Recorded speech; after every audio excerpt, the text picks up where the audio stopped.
Something subtle but remarkable happened in 1977, a year most collectors barely glance at when flipping through Kennedy half-dollars. But look a little closer, and you'll find stories of hidden errors, unexpected condition rarities, and proof coins that outshine their face value by hundreds of times. Yes, the 1977 Kennedy half-dollar may not boast silver like its 1960s predecessors, but it still carries history, nostalgia, and in some cases, serious collector payoff. So before you overlook that shiny 50-cent piece sitting in a jar or drawer, let's break down exactly why this year's half-dollar deserves a second look. 1. A country in transition, a coin in decline. By 1977, the Kennedy half-dollar had already slipped out of everyday use. You couldn't spend them easily, vending machines ignored them, banks rarely ordered them, and most Americans saw them only in coin sets or at the occasional car wash change machine. But despite their disappearance from daily life, the U.S. Mint continued production. Why? Tradition. The Kennedy half-dollar had become more of a commemorative token than a circulation coin, and it carried emotional weight that the Mint didn't dare retire. The 1977 issue continued this quiet legacy, produced in large numbers, yet rarely seen in circulation. And that's what makes high-grade survivors surprisingly scarce today. 2. Composition and mint details. Let's start with the basics. The 1977 Kennedy half-dollar was struck in two main locations. Philadelphia Mint, no mint mark. Denver Mint, mint mark on the obverse, below Kennedy's neck. And for collectors seeking perfection, there's the 1977 proof, struck at the San Francisco Mint. All three versions shared the same specifications. Composition: copper-nickel clad, 75% copper, 25% nickel over a pure copper core. Weight: 11.34 grams. Diameter: 30.6 millimeters. Edge: reeded.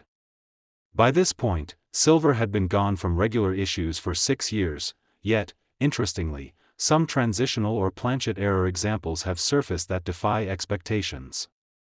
3. The rare and mysterious 1977 error coins. Here's where collectors' attention perks up. While the 1977 half-dollar doesn't have the famous 1971-style silver planchet errors, it does feature some fascinating and valuable mistakes. Clipped planchet errors, sections of the coin missing due to faulty blank cutting. These can sell for $50 to $150, depending on size and visibility. Off-center strikes, some show Kennedy's portrait shifted dramatically off the coin's center. Well-struck off-centers can bring $100 to $300 or more, especially if the date is still visible.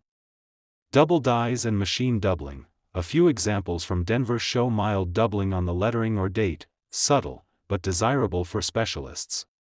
Struck on wrong planchet errors. Very rare instances exist of 1977 have struck on quarter planchets or foreign coin blanks. These can reach thousands at auction if authenticated. And then there are proof errors, 1977 coins missing their mint mark. Though extremely uncommon, these command serious premiums, as collectors love anomalies in modern proofs. 4. The 1977 the workhorse with hidden gems. The Denver Mint pumped out roughly $31.4 million half-dollars in 1977, not huge compared to pennies or quarters, but enough to make finding true mint-state gems challenging. Denver strikes are typically strong, but contact marks and bag damage are rampant. Finding one that's truly pristine, clean fields, full luster, and no distracting scratches, is surprisingly tough. That's why grading becomes so critical here. A 1977 half-dollar in average uncirculated condition, MS 63, might fetch $3 to $6.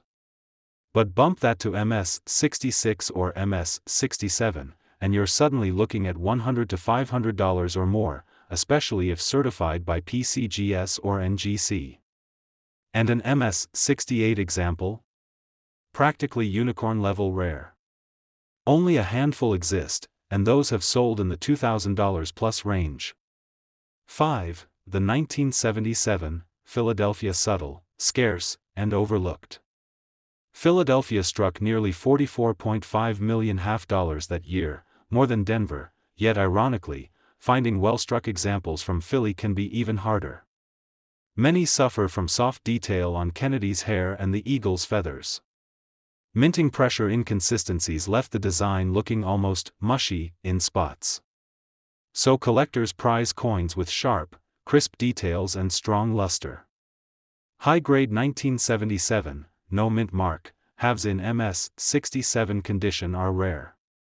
One example graded by PCGS fetched over $1,500, not for an error, but purely for immaculate preservation, and I appeal. That's the secret with many modern clad coins: rarity in top condition, not rarity in production. 6. The 1977 S-Proof, a shimmering icon. Now we turn to the collector's favorite, the 1977 S-Proof $half, struck at San Francisco. These proofs weren't meant for circulation.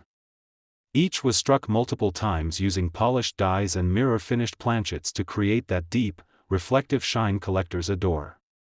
Over 3.25 million proofs were made, packaged in the annual U.S. Mint proof sets. That might sound like a lot, but finding one in flawless PR 70 deep cameo, DCAM, condition is far from easy.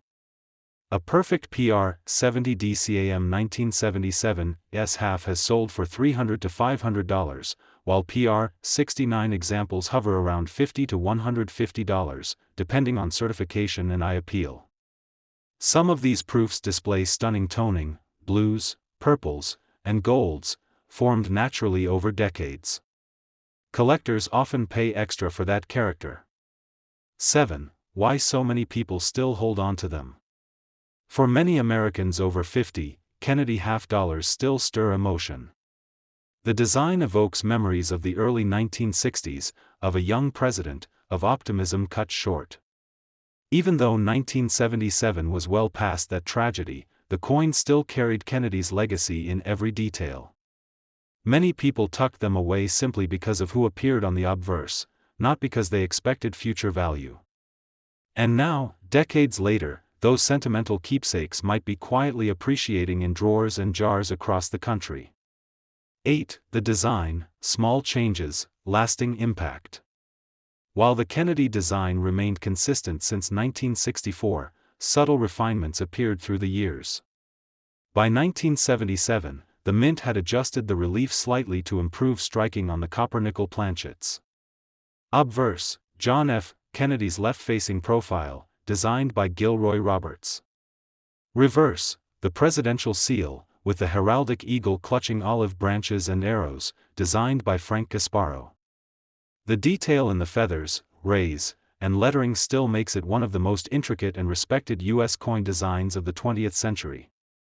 Collectors often say the 1977 halves have a certain, clean look, neither too worn from overuse nor too modern and sterile. They're a sweet spot between nostalgia and collectability. 9. Market trends and collector demand. In today's market, the 1977 $half sits in a fascinating niche. It's not old enough to be considered vintage, but it's no longer common in circulation. That in-between status makes it increasingly desirable to younger collectors completing Kennedy series sets. According to NGC and PCGS census data, certified high-grade 1977 D and 1977 P coins remain low in population compared to their mint totals. That scarcity is driving gradual value increases. Over the past 5 years, the price of top-graded examples has doubled in some cases. And as more collectors focus on complete Kennedy sets, demand for high-end clad issues like 1977 continues to climb. And who knows, your 1977 $half might just be one of those rare survivors worth far more than 50 cents, both in history and in value.